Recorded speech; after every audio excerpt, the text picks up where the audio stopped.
24小时，两颗深水炸弹先后在全球的资本市场引爆。一家公司因为发布了一块硬盘，股价单日狂拉11%；另一家公司市值在盘中撞破了1万亿美元，同时把整个韩国的大盘指数送上了有史以来的历史最高点。很多媒体把这件事叫做存储股的补涨行情。如果你信了这个，可能方向完全看反了。这两颗炸弹背后藏着一个华尔街刚刚集体意识到的关于整个 AI 时代的关键判断。先来把这两颗炸弹说清楚。第一颗，美国存储巨头美光科技仅仅因为宣布开始出货一块叫做6600 ION 的固态硬盘，容量245TB， 股价当天直接原地拔高超过11%，总市值历史性的轰破了7000亿美元的大关。紧接着第二天，第二颗威力更大的炸弹在亚洲引爆，三星电子的股价在盘中一度狂飙超过2位数，总市值正式撞破了1万亿美元的玻璃天花板。1万亿美元是什么概念呢？放眼全球，这曾是只有 Google、苹果、微软、英伟达这种科技顶流才能拿到的终极 VIP 入场券。三星这一把直接超越了伯克希尔哈撒韦，超越了沃尔玛，成为继台积电之后全亚洲第二家跨进万亿俱乐部的巨无霸。而三星和 SK 海力士的史诗级暴涨，直接把韩国的 KOSPI 大盘指数历史上第一次送上了7000点的山顶，最终收盘定格在7384点的历史最高位。你看完这两条新闻，第一反应肯定是跟很多人一样，一拍大腿，哎呀 AI 牛市还在发疯，这帮做内存做硬盘的终于轮到了他们补涨了。如果你真的这么想，那你可能把方向完全看反了。表面上这是存储股的暴涨，但真相远比补涨这两个字要深得多。就在这短短的24小时内，华尔街那帮最精明最嗜血的机构突然集体的意识到了一件事， GPU 算力再强再贵，那也只是 AI 这座金矿的第一个收费站，而真正能让 GPU 跑起来不空转的内存、固态硬盘、机柜空间和电力配额，正在我们眼皮底子下拔地而起，搭起了 AI 时代无法绕过的第二收费站。这不是股票涨跌的周期性狂欢，这是资本市场在给这帮存储公司悄悄换了一个物种的身份。为了让你看懂这个换物种有多震撼，我们先得回到金融圈里一个极其残酷的潜规则。过去几十年，那帮做内存做硬盘的公司在华尔街投行眼里到底是什么形象呢？说白了，就是科技界里靠天吃饭的农民。存储芯片是标准的周期股，逻辑和种大白菜一模一样。今天 PC 和手机卖得好，内存供不应求，大家一窝蜂的去建厂扩产，等厂子建好了，产能集中释放，市场上到处都是卖内存条的，价格直接雪崩，全行业亏得底掉。这种繁荣与萧条的剧烈交替，周而复始，毫无尊严。这就催生了金融圈一个极其诡异的现象，叫逆市盈率魔咒。我们来算笔账，2018年赶上云计算和4G换机浪潮，美光净利润创历史新高，每股收益超过12美元。你猜当时华尔街给了他多少倍的市盈率呢？可怜的4倍。到了2021年，疫情宅家办公，大家狂买电脑，美光利润再次的冲顶，结果呢，市盈率依然被死死按在了6倍到7倍的冰点。为什么呢？因为投行的分析师太聪明了，他们看着你今天赚大钱，心里盘算的却是你大白菜今年卖的贵，明年大家都去种白菜，到时候烂大街，利润马上跌成狗。所以利润越高，市场越害怕，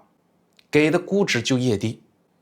这就好比你是个种地的，今年收成再好，你也变不成一家科技巨头。在周期股的剧本里，利润越高，估值越低，这几乎是个铁一般的死结。但是注意看这次发生了什么。三星电子2026年一季度半导体部门的营业利润同比暴涨了惊人的48倍，从1年前的 1.1 万亿韩元一路冲到了 53.7 万亿韩元。半导体业务一举贡献了公司当季超过 93% 的总利润。美光同样实现了史无前例的 V 型反转，季度营收从1年前的80亿美元直接飙升至近240亿美元。按照过去种白菜的剧本，现在绝对是周期大顶，华尔街应该疯狂的砸盘，把市盈率死死的按在4倍才对。可奇迹发生了，华尔街不仅没有砸盘，反而像发了疯一样在抢筹码。美光当前的远期市盈率直接飙升到了20倍乃至30倍以上，整整是过去的3-4倍。D.A. Davidson 的分析师喊出了1000美元的逆天目标价。摩根士丹利在报告里白纸黑字的写道，市场必须把这些存储巨头视为结构性增长股，而不是周期股。美国银行在报告里明确使用了这个定价框架，叫 AI 基建溢价。用大白话翻译一下，资本市场终于承认这帮人不再是种大白菜的了，他们现在是掌握 AI 时代水电煤的基建大佬。白菜丰收了就不值钱，但只要微软、Google、Meta 这些云厂商还要建 AI 数据中心，只要这座大厦还在运转，水费、电费、过路费你就得年年月月永远交下去。就在这同一天，三星中国投资有限公司在官网低调发布了一则公告，决定全面停止在中国大陆市场销售所有的家电产品，冰箱、洗衣机、空调、电视全线撤退，股价创历史新高，中国家电业务同日画上句号。同一家公司在同一天用2件事告诉我们，它正在成为什么，以及它正在离开什么。那么问题来了，华尔街这帮不见兔子不撒鹰的金融大鳄们，凭什么愿意掏出3-4倍的溢价给这帮前任的农民抬轿子呢？难道就因为贴了个 AI 标签吗？当然不是，是因为这帮存储巨头刚刚解决了2道让全球云服务商极其抓狂的物理账本难题。很多人看到了美光那块245TB 的 SSD， 满脑子里的第一反应是，哇，这得能存多少部的高清电影啊。如果你只盯着容量2个字，你永远看不懂它背后撬动7000亿美元市值的商业逻辑。让我们把视角切换到美国弗吉尼亚州的阿什本，这里被称为全球数据中心港，亚马逊、微软、Google 的超大规模数据中心都在这里密集的布局。你以为在 AI 数据中心里最贵的是买地皮盖房子吗？错得离谱。在 AI 数据中心的总建设成本里，单纯的房地产和土地租金连 5% 都不到。真正吞噬巨额资金的无底洞是电，以及把电送进去，把热量抽出来的冷却系统。云厂商租机柜根本不是按平方米来收租的，而是严格按千瓦数来算钱的。这就好比你租房子，房东不问你要多大的房间，而是看你家拉了多粗的电线来收租金。一个容纳英伟达顶级 GPU 的超高密度 AI 机柜，功耗动辄6000千瓦、100千瓦以上。行业数据显示，在阿什本这类核心枢纽地带，一个 AI 高密度机柜的月租金高达每千瓦$215以上，随随便便一个满配的机柜，一年的电力托管费就是30万美元打底。而整个数据中心的建设成本里，变压器、冷却液和无穷无尽的电费账单才是真正的大头。在这种缺电到极限的物理瓶颈下，你再回头看美光那块245TB 的硬盘，你会明白为什么华尔街会彻底失态。美光在发布会上死死地咬住的核心卖点，根本不是能存多少数据，而是极其犀利的2个物理指标。第一，在达到相同存储容量的情况下，与传统机械硬盘相比，它能直接砍掉82%的机柜占用空间。第二，这块怪兽级的硬盘潜力运行时的最大功耗仅仅只有30瓦，这甚至比你家里一个强力的电风扇耗电还要少。我们来把这个技术指标直接翻译成云厂商老板桌上的美元财务报表。假设 AWS 或者微软要部署1亿币，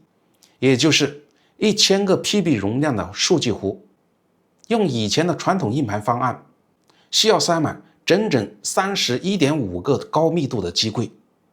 而现在全部换成美光的新方案，只需要不到6个机柜，直接凭空省下了25个机柜的空间。按照那个天价的电费和租金，每部署1亿币的数据，一年就能替云巨头省下大约100万美元的纯现金利润。而且在硬盘4年的生命周期里，就是几百万美元的真金白银。更何况像 Meta、Google 这种级别的玩家，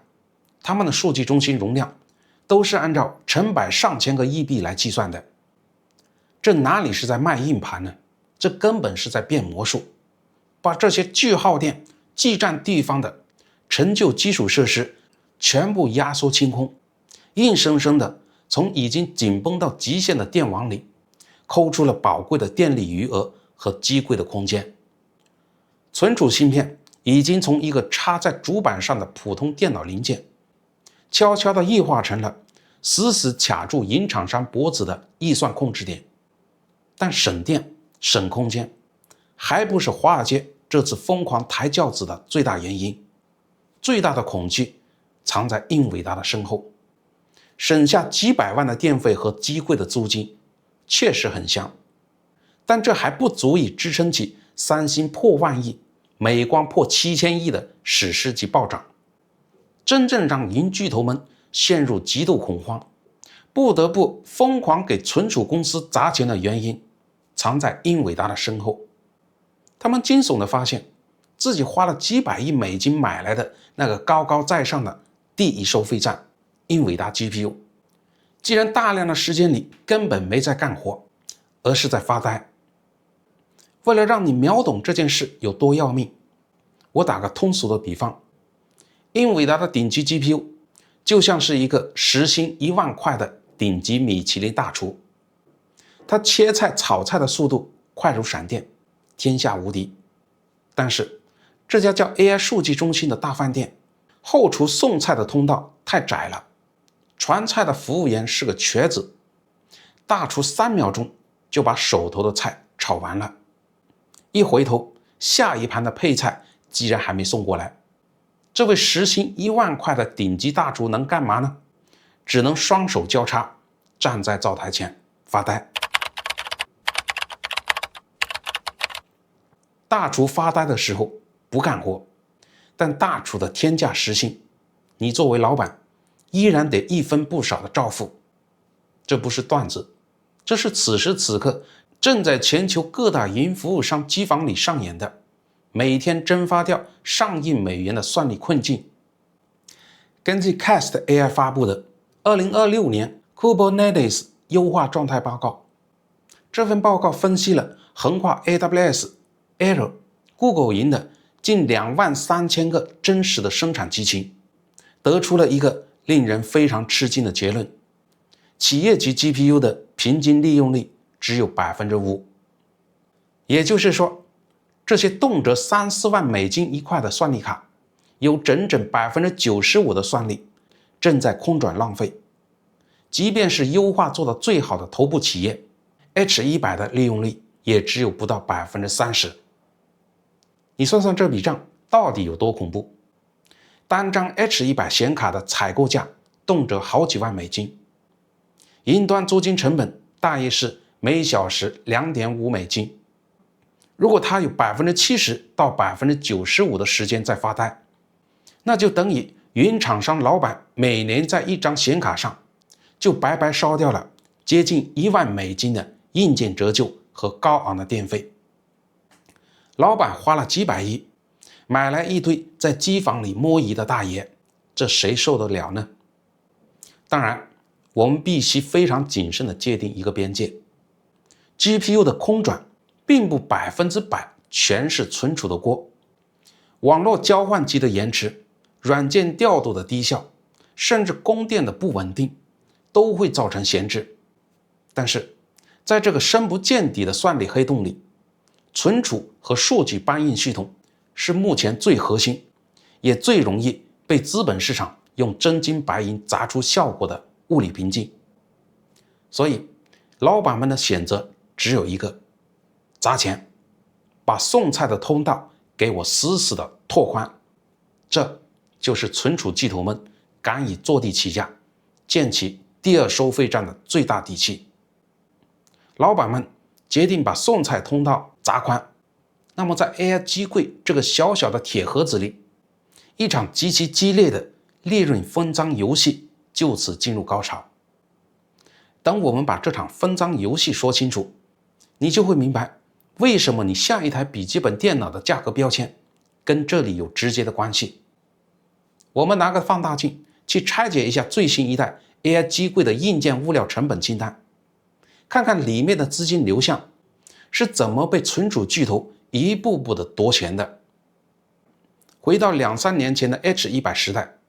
那时候一台标准的8卡服务器售价大概是20-30万美金，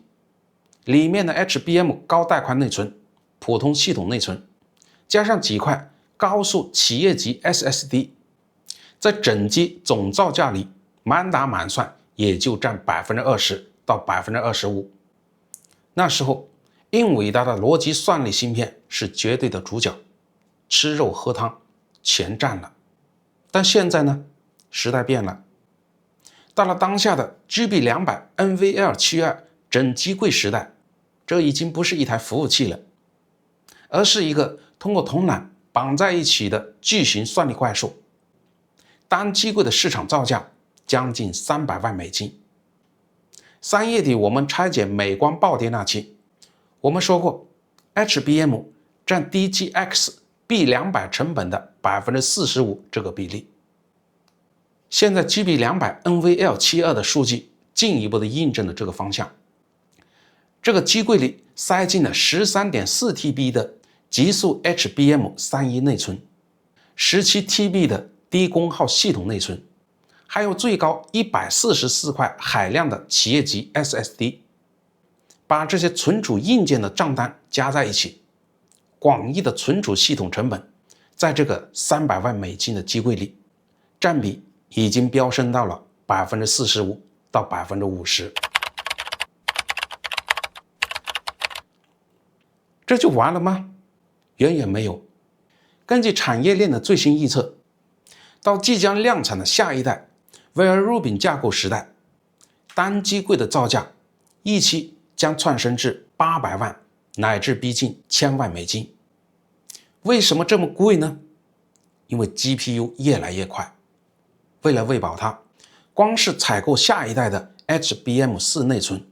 和大容量的 3D NAND 固态硬盘的成本就将突破500万美金。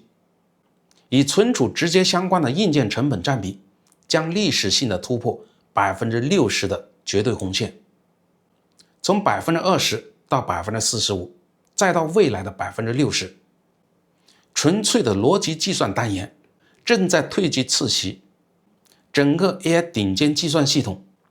在本质上已经异化成了一个以海量昂贵存储为绝对主体的复合体。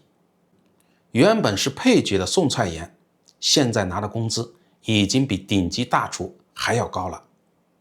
这种微观机柜里的分赃直接反映在了宏观的资本开支上。TrendForce 吉邦资讯的最新报告给出了这个剪刀差。这份报告刚于5月6号发布，数字刚刚更新。2026年，全球9大云服务巨头，包括 Google、亚马逊、微软、Meta、甲骨文以及字节跳动、腾讯、阿里、百度，合计要在 AI 基础设施上砸下约8300亿美元，年增速已从原来预测的 61% 上调至 79%。其中仅微软一家的资本支出就高达1900亿美元，其中约250亿美元是被迫追加的，就因为存储和芯片的成本在1季度内急剧的飙升。这不是芯片行业在吃自己的老本，这是全球互联网巨头把口袋掏干了来盖场。但你猜怎么着？这笔天量的资金里， Google、亚马逊、Meta 这些云厂商学聪明了，为了摆脱英伟达税，他们正在疯狂地增加自研 ASIC 芯片的比例，投向通用 GPU 的预算增速已大幅的回落。但是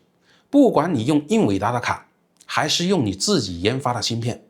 你都逃不掉物理规律的制约，你都必须买内存和硬盘。所以投向广义存储和内存市场的预算增速远远甩开了 GPU。TrendForce 数据显示， HBM 需求年增速超过 130%， 而这恰恰是华尔街用真金白银投出来的票。这就是为什么美光、三星、SK 海力士能在24小时内引爆全球股市。这就是为什么华尔街会把他们从周期股直接抬进万亿基建俱乐部。因为这场在云端打响的金钱转移战争已经宣告了第二收费站的全面进攻，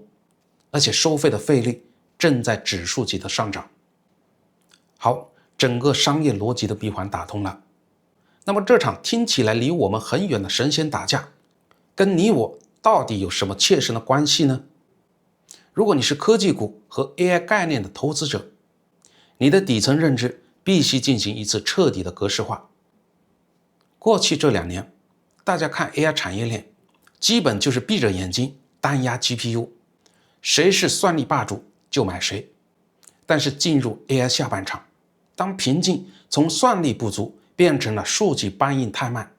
和机柜电力不够用的时候，你手里的投资清单就要变成一道基础设施利润表的排序题。英伟达不行了吗？当然没有，它依然是无可替代的第一收费站。但三星、美光、SK 海力士以及在背后提供先进封装的台积电，已经共同铸造了一座越来越厚重的第二收费站。理解华尔街给他们开出的 AI 基建溢价，才是你在下半场保住财富的护城河。而如果你的股票没兴趣，只是一个想买新电脑、换新手机的普通消费者，甚至是每个月给 ChatGPT 交订阅费的打工人，那接下来的这个消息也可能会让你感到一阵的肉疼。因为这个刚刚建好的第二收费站，它收起的过路费最终都会无声无息地转嫁到你我的账单上。这就是经济学里极其惨烈的挤出效应。全球顶尖的晶圆厂产能是固定的，当 AI 数据中心像一个无底洞一样，用不可拒绝的高价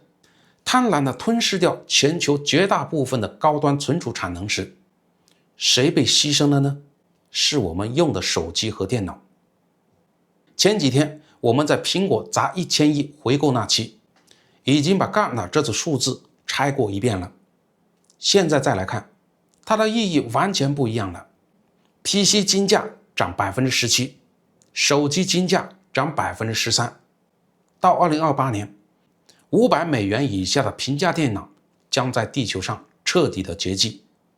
这不只是 Gartner 的预测，这是存储芯片被 AI 数据中心系统性的抢走之后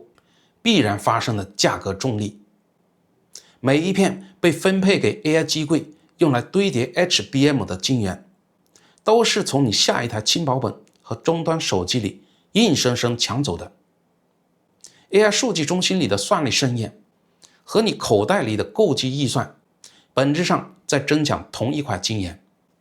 你看 AI 这场轰轰烈烈的时代盛宴，入场券极其昂贵，而且谁也逃不掉。以前我们认为在这场大淘金里，只要给卖铲子的英伟达交一笔重税就足够了。直到今天，资本市场的底牌全部掀开，我们才恍然大悟，那些挖铁矿造钢材的存储巨头早就在悄悄地通往金库的必经之路上建好了第二座的收费站。 GPU 负责打下江山，存储负责卡住咽喉。看懂了这些万亿巨头的估值重构，看懂了这台冰冷机柜里资金流向的大逆转，你才真正的看懂了 AI 时代的基础设施账本。当时代的账单最终拍在我们脸上的时候，至少你能知道这笔钱是被谁拿走的。最后我想问问你，你认为存储巨头的这场换物种是真正长期的结构性转变，还是又一个等着崩盘的周期泡沫呢？评论区聊一聊，我会认真看的。这里是明夜3000里的频道，咱们下期再见。